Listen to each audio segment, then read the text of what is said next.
എന്താണ് ഇന്തിഫാദ? കേരള സർവകലാശാലയുടെ യുവജന കലോത്സവത്തിൻ്റെ ഇത്തവണത്തെ പേര് ഇന്തിഫാദ എന്നായിരുന്നു. പക്ഷേ ഇത് വിവാദമാവുകയുണ്ടായി. തീവ്രവാദ സംഘടനകൾ ഉപയോഗിക്കുന്ന വാക്കാണ് ഇതൊക്കെ എന്നാണ് ഇതിനെതിരെ പരാതി നൽകിയവർ പറയുന്നത്. ഇതിനെ തുടർന്ന് കേരള സർവകലാശാലയുടെ വൈസ് ചാൻസലർ യൂത്ത് ഫെസ്റ്റിവൽ എന്ന പേരിൽ കലോത്സവം നടത്തണമെന്നും ഇന്തിഫാദ എന്ന പേര് ബാനറുകൾ, പോസ്റ്ററുകൾ ഉൾപ്പെടെ എല്ലായിടത്തു നിന്നും നീക്കം ചെയ്യണമെന്നും ഉത്തരവിറക്കുകയുണ്ടായി. ഇന്തിഫാദ ഒരു അറബി വാക്കാണ്. ഉയർത്തെഴുന്നേൽപ്പ്, മുന്നേറ്റം, വിപ്ലവം എന്നിങ്ങനെയൊക്കെ കെട്ടുപിണഞ്ഞ അർത്ഥങ്ങളാണ് ഇന്തിഫാദയ്ക്കുള്ളത്.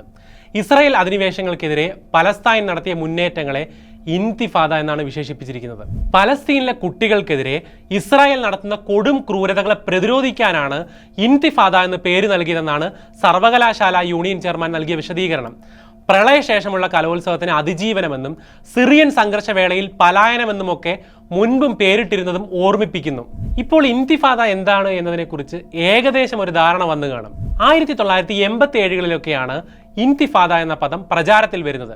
ഗസയിലും വെസ്റ്റ് ബാങ്കിലും ഒക്കെ നടക്കുന്ന ഇസ്രായേൽ അധിനിവേശത്തിനെതിരെ പലസ്തീനിലെ മനുഷ്യരുടെ ചരിത്രവും ഭൂമിയും ദേശീയതയും കൊള്ളയടിക്കുന്നതിനെതിരെ അവർ ഇന്തിഫാദകൾ നടത്തുകയുണ്ടായി.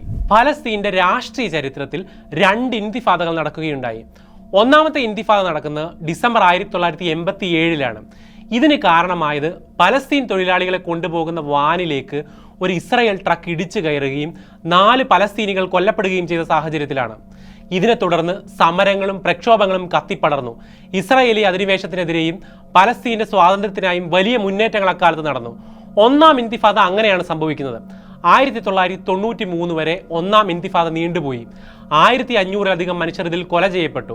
പലസ്തീൻ സർവകലാശാലകൾ പൂട്ടിയിടുകയും പ്രവർത്തകരെ നാടുകടത്തുകയും വീടുകൾ തകർക്കപ്പെടുകയും ഉൾപ്പെടെ നിഷ്ഠൂരമായ നടപടികളാണ് ഇസ്രായേലിന്റെ ഭാഗത്തു നിന്നും ഈ കാലയളവിൽ ഉണ്ടായത്. രണ്ടാമത്തെ ഇന്തിഫാദയെ അൽ അക്സ ഇന്തിഫാദ എന്നാണ് പറയുന്നത്. ഈ ഇന്തിഫാദ ഉണ്ടാകുന്നത് സെപ്റ്റംബർ 28, 2000-ലാണ്. ഇസ്രായേലി പൊളിറ്റീഷ്യനായ അരിയൽ ഷരോൺ അൽ അക്സ മസ്ജിദിന്റെ കോമ്പൗണ്ടിൽ പ്രകോപനപരമായ ഒരു സന്ദർശനം നടത്തിയതിനെ തുടർന്നാണ് രണ്ടാം ഇന്തിഫാദ പൊട്ടിപ്പുറപ്പെടുന്നത്. ആയിരക്കണക്കിന് ഇസ്രായേലി പട്ടാളക്കാരെ ഓൾഡ് ജെറുസലേമിൽ അങ്ങോളം ഇങ്ങോളം അന്ന് വിന്യസിക്കപ്പെട്ടു. ഇസ്രായേലി പട്ടാളവും പലസ്തീനിയൻസും തമ്മിലുണ്ടായ സംഘർഷത്തിൽ അന്ന് 5 പലസ്തീനിയൻസ് കൊല ചെയ്യപ്പെടുകയും 200-ലധികം പലസ്തീനിയൻസിന് പരിക്ക് പറ്റുകയും ചെയ്തു. ഇതിനെ തുടർന്ന് വ്യാപകമായ സായുധ സമരങ്ങൾ അധിനിവേശ പലസ്തീനിൽ പൊട്ടിപ്പുറപ്പെട്ടു. സമരങ്ങളും പ്രക്ഷോഭങ്ങളും അരങ്ങേറി. പലസ്തീനിയൻ അതോറിറ്റിയുടെ പരിധിയിലുണ്ടായിരുന്ന പ്രദേശങ്ങൾ പലതും അന്ന് ഇസ്രായേൽ പിടിച്ചെടുത്തു. 2008 ആകുമ്പോഴേക്കും 5000 പലസ്തീനിയൻസ് കൊല ചെയ്യപ്പെടുകയും 50,000 പേർക്ക് അംഗഭംഗങ്ങൾ ഉണ്ടാവുകയും ചെയ്തു. ആംനസ്റ്റി ഇന്റർനാഷണൽ റിപ്പോർട്ടുകൾ അനുസരിച്ച് കൊല ചെയ്യപ്പെട്ട മിക്ക പലസ്തീനികളും ഇസ്രായേൽ സൈനികർക്ക് ഒരു തരത്തിലുമുള്ള അപായങ്ങൾ ഉണ്ടാക്കിയവർ അല്ലായിരുന്നുവെന്നാണ്. പലസ്തീൻ സമാനതകളില്ലാത്ത ദുരിതത്തിലാണെന്ന്. ഭക്ഷണത്തിന് വേണ്ടി കൂട്ടം കൂടുമ്പോൾ ഇസ്രായേലി പട്ടാളം വെറുതെ ഇങ്ങനെ വെടിവെച്ച് കൊല്ലുന്ന, ആശുപത്രിയും മരുന്നും വെള്ളവുമില്ലാതെ, വീടും നാടും നഗരവുമില്ലാതെ, 1000-എന്നും 10,000-എന്നും കണക്കില്ലാതെ കുഞ്ഞുങ്ങളിങ്ങനെ കൊല ചെയ്യപ്പെട്ടുകൊണ്ടേയിരിക്കുന്ന രാജ്യം. ആ രാജ്യത്തെ ഹതഭാഗ്യരായ മനുഷ്യരോട് ഐക്യപ്പെടുന്ന ഇന്തിഫാദകളിൽ കേരള സർവകലാശാലയുടെ വൈസ് ചാൻസലർ അസഹിഷ്ണുത പുലർത്തേണ്ടതില്ല. അന്യായം എവിടെയാണോ അവിടെയാണ് ലോകത്തിൻ്റെ കേന്ദ്രം.